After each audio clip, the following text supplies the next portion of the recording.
Hey guys, welcome to Next Opportunity Events, and this is Been There, Done That.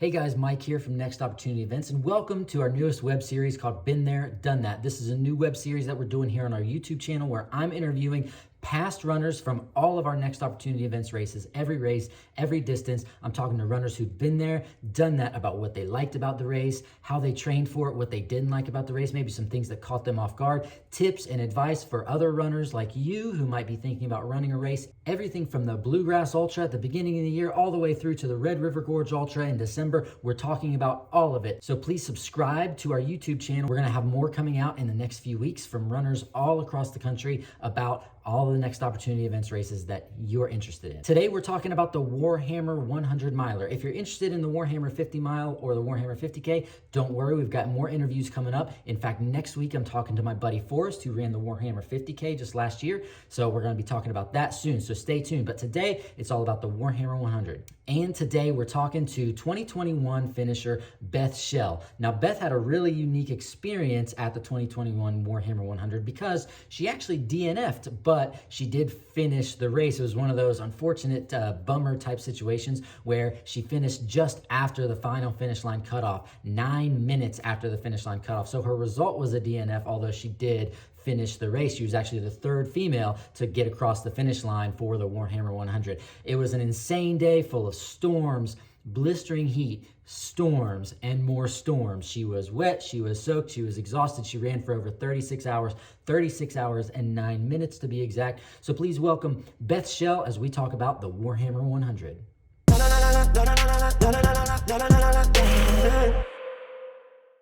Did the Warhammer last year. You have since completed another 100, is that right? Yeah, I did a cloud splitter. Oh, you did? I didn't realize you did that one. I did. I participated in that one several years back when it was at a different location. It's like they've moved it. In Virginia. Right. Yeah. But I ran the 50K at that race a few years back. So, was that your first? Like official finish? No, I've done Umstead, Yeti, Antelope Canyon. Oh, you've done a few. Okay. Yeah. And then Warhammer was going to be my fourth. Yeah. Okay. Cloud Splitter was my official fourth finish, and that took me about 10 minutes longer than it took me for Warhammer. Really? So what was it about Warhammer? Like why'd you pick that one, or what attracted you to it? Yeah. So like I said, I've done a lot of non-technical races, like Umstead and Yeti are like Cinder, very friendly. It's great, but I wanted to do something more technical, more woodsy, more out there. But I'm in the back of the pack, so I wanted something with a longer cutoff time. Gotcha. And how far away is that for you? Because you're in Ohio, right? I don't know, 3.5, 4 hours. Okay. All right. Yeah. Are you like around Columbus? I'm just north of Columbus. Yeah. Okay. All right. Cool. Gotcha. So what was the whole travel experience like? You came down with your partner. I forget his name. I talked to him a little bit while he was sort of hanging around. Scott? Yeah. Okay. All right. So you guys drove down, I'm assuming.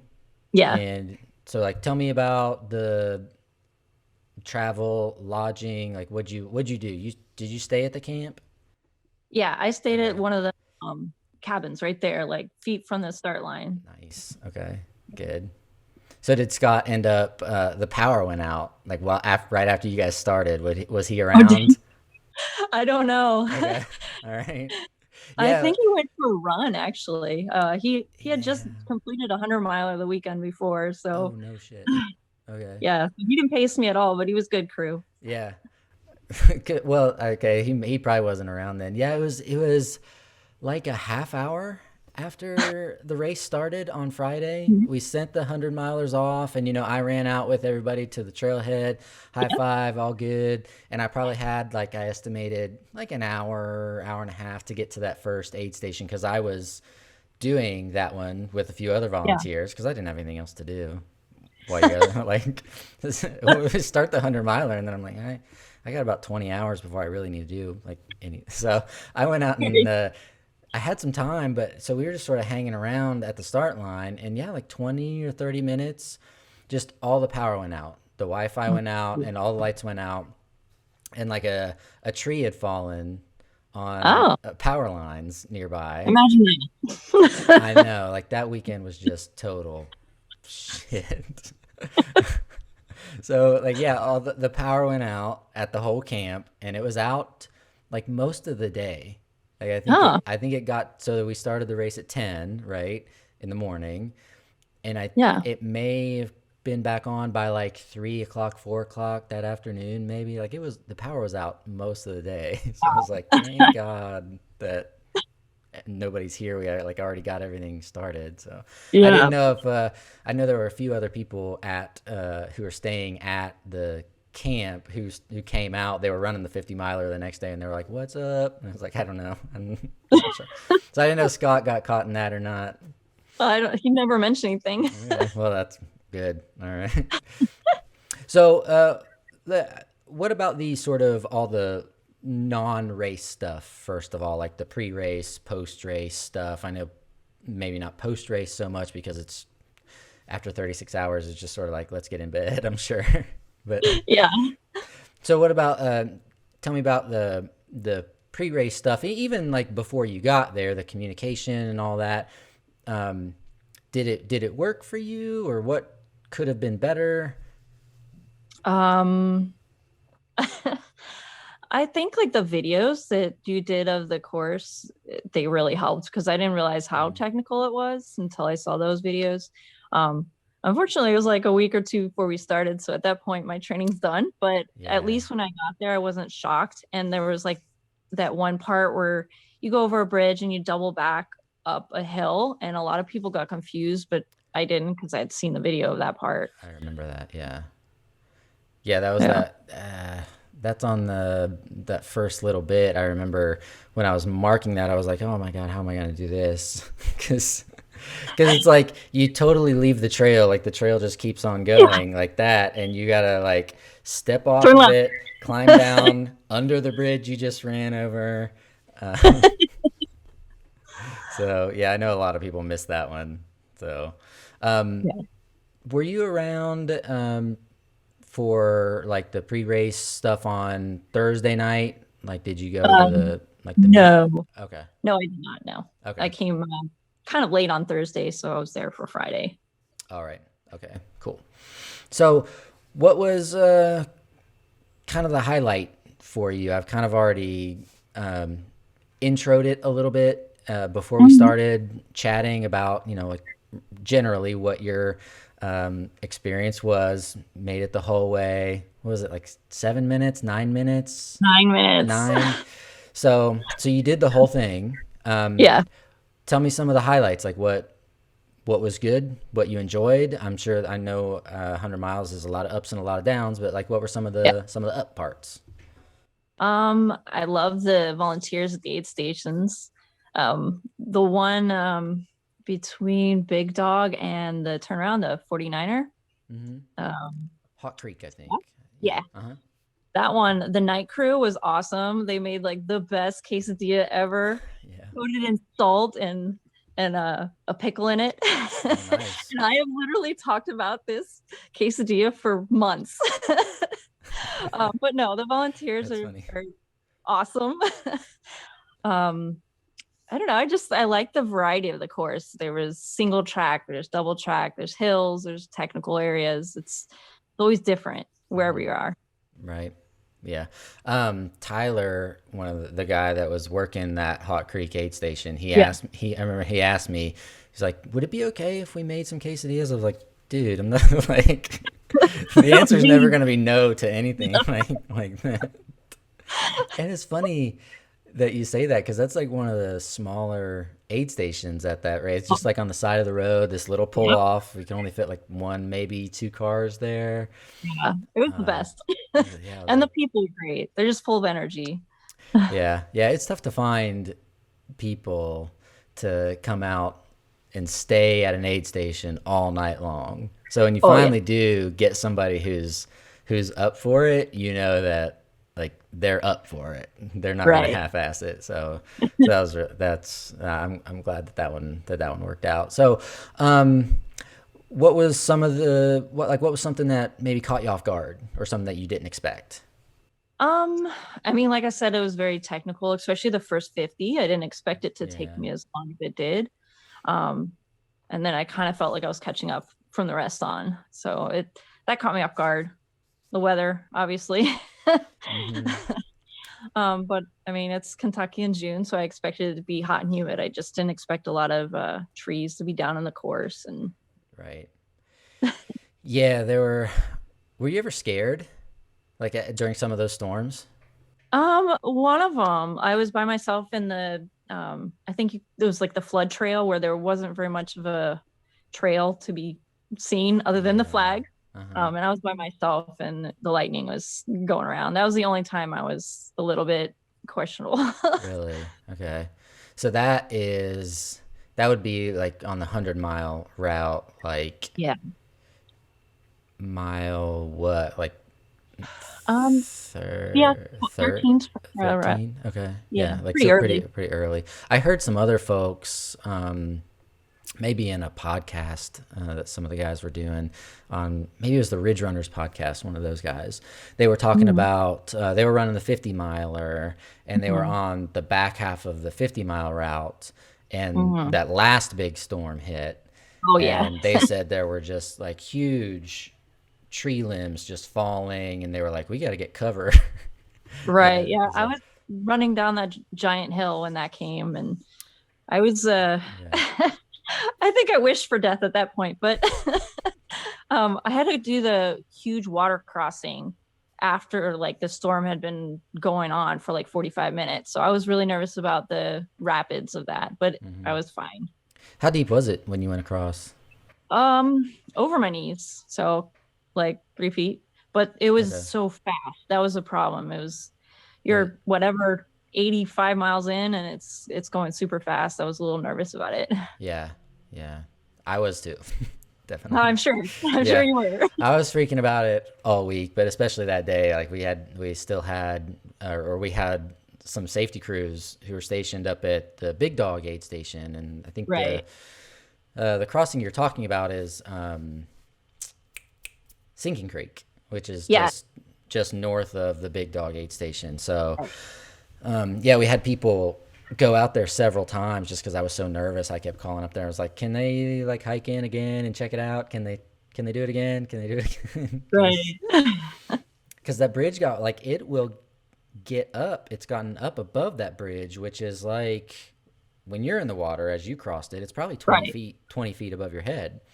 Oh But yeah. the water's gotten up there before, so I was super worried that it would just flash flood. Thankfully, it didn't, but Right. yeah, I didn't know that it was moving that fast, so I hadn't heard that yet. I mean, fast is relative. To me it was. Well, I mean, water has a lot of power to it, you know. So I'm sure when your legs are tired, it's Oh hard to stay up. yeah.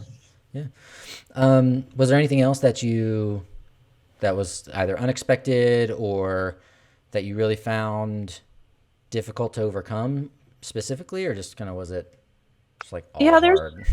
it was all hard, but there's a couple of spots where the course markings were a little bit difficult, like Hmm. that spot where I got caught in the storm. It was foggy on the way back, so the markings were fine on the way out, but at night with the fog, it was hard. And then it would have been mile like 2 through 3 or whatever, or 1 through 3 for the 50 milers. And then the last couple miles of that race it was very difficult to see the next marker and see where you're supposed to go. So that part was a little tough and it was dark on the way back. So, Yeah. What was the trail like when oh, you Sorry. But what was the trail like when you were coming through? Because there were 200 people altogether who ran the three distances. Yeah. So that last section, because these are out and backs, Mm, those last 15 miles had seen, you know, essentially 400 people run across it. Was right. it pretty gnarly as far as like mud and gross the last little bit, or no? I don't think it was because of the people. Oh, okay. Just it was I mean, was. there was rivers going down the hills, so Mm-hmm. that I don't remember seeing a lot of footprints. But the only time it was bad was that to get up to Big Dog and back down. By the time I came back down from Big Dog, that was just a slop fest, and everything else was just wet. Yeah.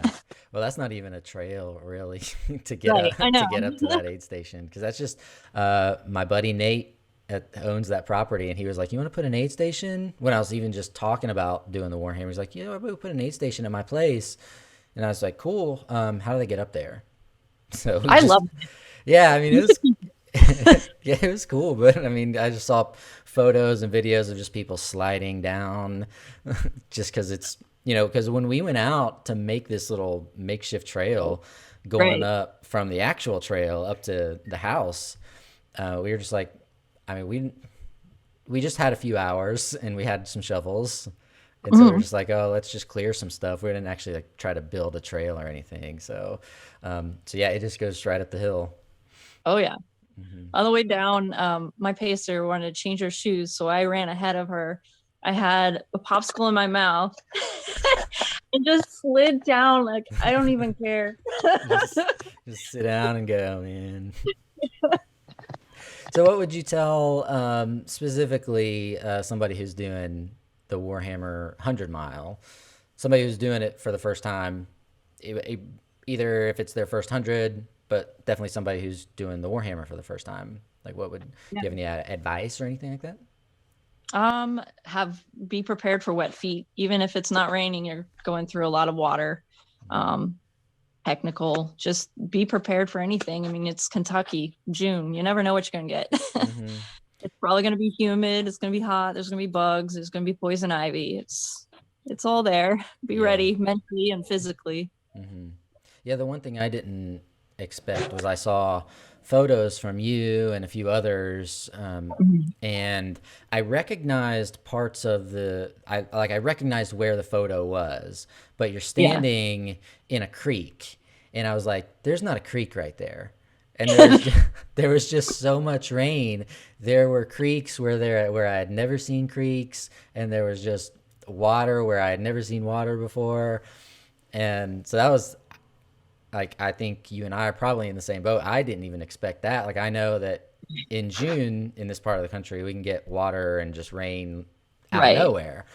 But Right. man, I mean, what happened to you and everybody in 2021 was pretty unusual. Just with the amount of storms we had. It's Right. you don't live that far. I mean, like Oh your yeah. weather's the same, so it'll like Yeah. if it rains really hard, it rains really hard for like 15 minutes Right. once. Yeah. And man, while you were running, what do we have, like four major storms? It Uh, just never stopped. yeah, but I mean they were major, because I don't know what it was like for you. I'm at the camp, and there was Uh-huh. one on Saturday afternoon. So you Yes. were you were probably 70 miles deep, maybe Yeah, 80. that one was really bad. Yeah, and we were all just hanging on to the tents, all the pop-up tents that we had. We were Mhm. actually just hanging from them because the wind was lifting them up. So we were just we just stood there like this for probably 10 or 15 minutes, just trying to keep those things from blowing away. So I didn't know how you guys kept going while you were out there. No, I made it that far. Yeah, yeah. So what are you looking forward to this year? Are you doing anything different, or just same game I'm plan? yeah, I'm prepared for the worst at this point. Like if I get the same weather, I'm gonna finish. And I'm Yeah. gonna finish in time. And I've done more lifting, but I'm stronger. I've completed another 100 miler. I've been consistently running. So just being ready and not making stupid mistakes when it comes to the race. Yeah. Did you feel like you made mistakes last year? Um, I think if I could have changed anything, I mean, it's 9 minutes I could have cut off. So I would have, there was two aid stations where I stayed a little bit longer at that I could have cut, but then the middle miles where I just didn't want to eat and I was walking slow, like I would have, going forward, I'm going to make sure that I eat regularly, especially in that 50 to 75 mile range. Yeah. Yeah. I hear you. But I don't think the like aid station thing for you, and you're talking about 9 minutes. I mean, that, I don't know if I said this to you when you finished, but I definitely thought that was like, man, like if it would have just rained one, if we would have had one less storm, you'd have like, you'd been Right. fine, so Yeah. It's so close. yeah. Well, I'm glad you're coming back. It'll be great to see Oh, you guys again. wait. Is Scott coming with you? Yes. Yes, Okay. you will. Great. And my pacers that were there are coming back too for revenge. We're all coming for revenge. Nice. Great. Awesome. Well, I look forward to seeing you guys again. Thanks. Thanks for chatting with me. I really No appreciate problem. it. This has been fun. Yeah. Okay, guys, thank you for watching. Thank you to Beth for talking to me about her experiences at the Warhammer 100. Please make sure you subscribe to our channel. Like I said before, we've got a lot of great interviews. Been there, done that's coming out. We've got some RD chats coming up, as well as some new race run-throughs, some course previews that I'm going to be putting together. So subscribe to our YouTube channel. Hop over on Discord and join our Discord server. We've got a great conversation going on over there where you can meet and talk to other runners just like you, as well as me, the race director, if you've got questions, need advice. We've also got channels just for pop culture, music, movies, books, whatever. Join our Discord server and we can talk about all of it. We'll see you next time.